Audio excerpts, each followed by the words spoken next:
My stepbrother stole my breeding queens and reported my hives.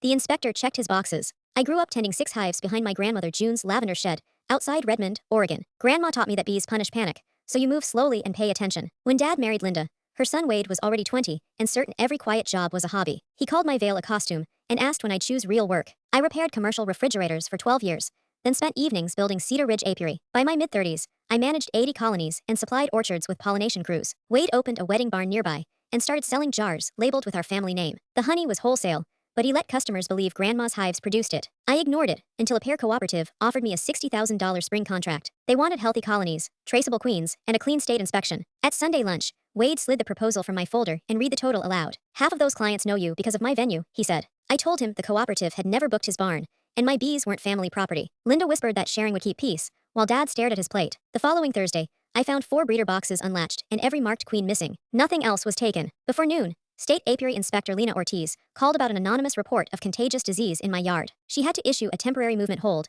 until laboratory samples came back. That meant I couldn't send colonies to the cooperative. Wade called that evening, sounding almost cheerful. "Maybe this is nature telling you not to overpromise," he said. 2 days later, the cooperative manager, Priya, told me Wade had offered replacement hives at a discount. He had never maintained enough colonies to cover that orchard. I wanted to confront him, but Grandma's rule came back.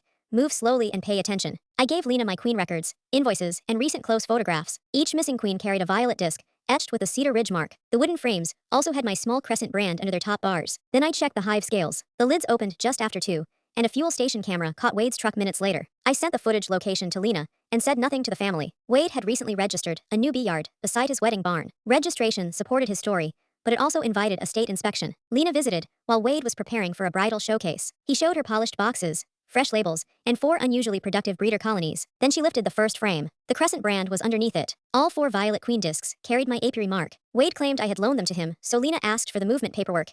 He had none. She photographed everything, ordered the colonies returned, and reviewed his unregistered transfers. My laboratory samples came back clean the next morning. Priya didn't ask for family explanations. She reviewed Lena's release letter, the queen records, and the inspection timeline. The cooperative gave me a short extension and signed the contract that Friday. Wade lost his temporary movement approval during the review. His wedding guests learned his family honey had no Cedar Ridge connection. I never posted the camera clip or argued at another lunch. Dad came by one evening and admitted he had recognized Wade's trailer in the footage. He said, "I should have spoken before you needed an inspector." I told him I agreed, then handed him a clean veil. He now helps twice a month and doesn't ask me to forgive anyone. By autumn, Wade's remaining colonies were weak, and he emailed asking for breeder queens at the family price. I sent him the standard wholesale application, including inspection history and traceability requirements. He never filled it out. The hive stayed quiet.